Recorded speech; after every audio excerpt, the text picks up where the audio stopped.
You're in the kitchen with your partner. It's a normal night, no yelling, no drama. You ask one simple question. Why did you tell your mom I said that? Or, why did you agree to that plan for us without asking me first? She doesn't answer the question, her eyes harden, her voice turns sharp, and suddenly, you're not talking about what happened anymore, you're on trial. Here we go again, you're always looking for a problem, you're too sensitive. You try to explain calmly, but every sentence gets flipped like it's proof you're the bad guy. Now you're controlling, now you're crazy, now you're starting fights. And here's the part that should scare you. 10 minutes later, you're the one saying sorry, just to make the tension stop. If that sounds familiar, this video is for you. Because narcissistic people don't just argue, they use a small set of classic lines that are designed to make you doubt yourself, drop your boundaries, and protect their image.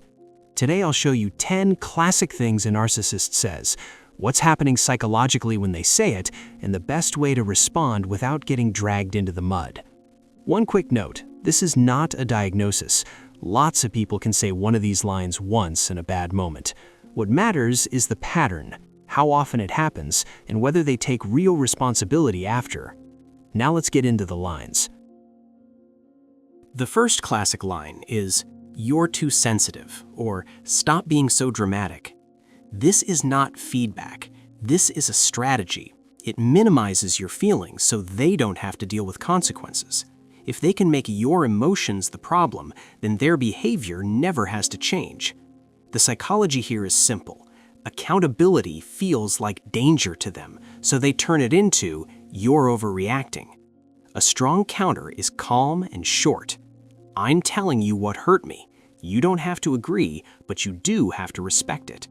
If they keep pushing, repeat, "I'm not debating my feelings. I'm setting a boundary." The second line is, "I was just joking." This is a cleanup line after a cruel comment lands badly. They throw a punch, then pretend it was a high five. The goal is to make you feel silly for reacting so they can keep doing it. Your counter, "Jokes make both people laugh. That didn't feel like a joke to me." Then stop talking. Don't explain for 5 minutes. The more you explain, the more material they get to twist. The third classic line is, "You're crazy," or "You're imagining things." This is early-stage gaslighting. They want you to doubt your own memory and judgment. If you don't trust your brain, you become easier to control. Your counter is to anchor to facts. "I'm not crazy. I remember what I saw and heard." If they argue, don't wrestle with them. Instead, "We see it differently. I'm still not okay with it." Then shift to action. "Here's what I need going forward." The fourth line is, "That never happened." This is flat denial, even when evidence exists. Why? Because admitting it would damage the story they tell about themselves. Narcissistic behavior often protects an image, not the relationship. Your counter, "I'm not here to convince you. I'm telling you what happened and what I will do next time." If this is a workplace or legal situation, document things, save messages, keep notes. Reality needs receipts when someone keeps rewriting it. The fifth line is, "If you loved me, you would." This is love used as leverage, not care. It turns your boundary into a test. The real message is, prove love by surrendering your limits.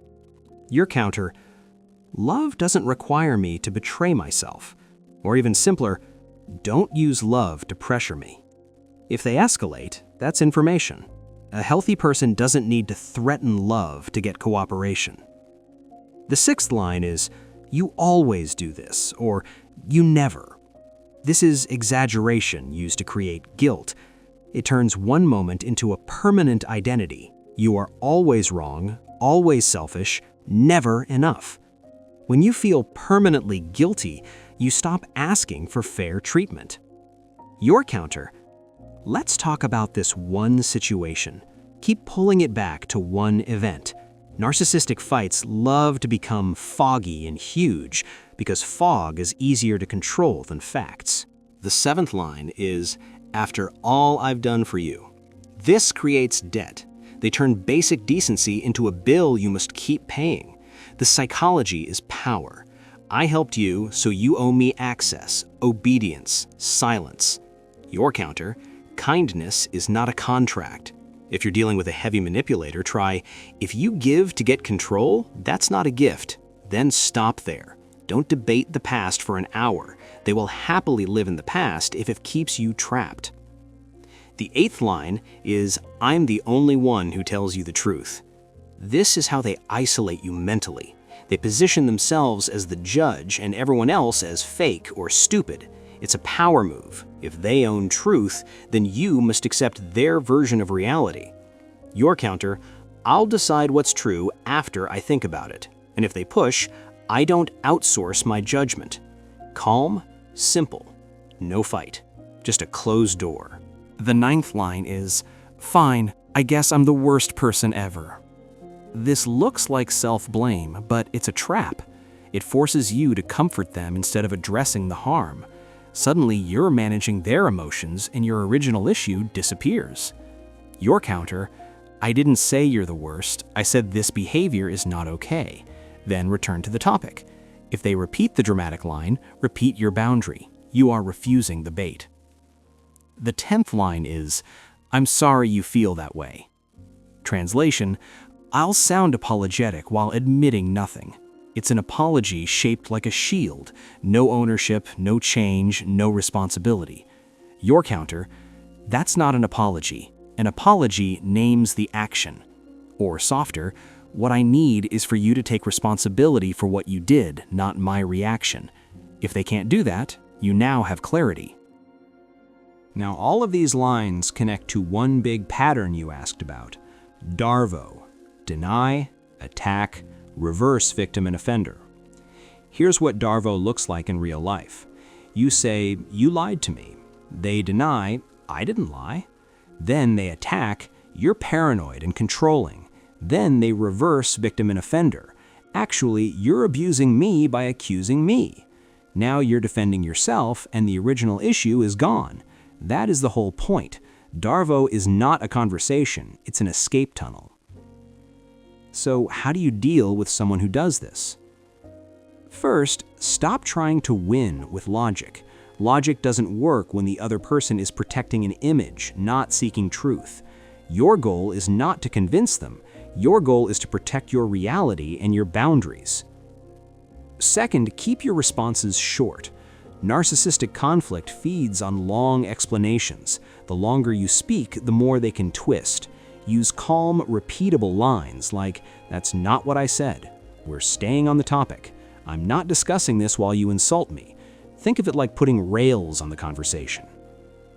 Third, watch what happens after conflict. Healthy people repair, they reflect, they adjust. Narcissistic patterns repeat, then blame you for noticing the repetition. Fourth, set consequences you can actually enforce. A boundary without a consequence is just a request. A consequence can be as simple as, if you raise your voice, I'm ending the call. And then you end the call. No lecture, just action. And finally, if this person is your partner, family member, or boss, be honest about the cost. If you're shrinking, doubting yourself, walking on eggshells, or feeling anxious all the time, that is not normal relationship stress. That's your body warning you. In serious situations, especially if there is intimidation, stalking, threats, or violence, prioritize safety and get help from trusted people or local services. If you remember nothing else, remember this. Narcissistic lines are designed to move the spotlight off their behavior and onto your reaction. Once you see the pattern, you stop playing the game. You stop defending your sanity. You stop begging for basic respect. And you start making clear choices.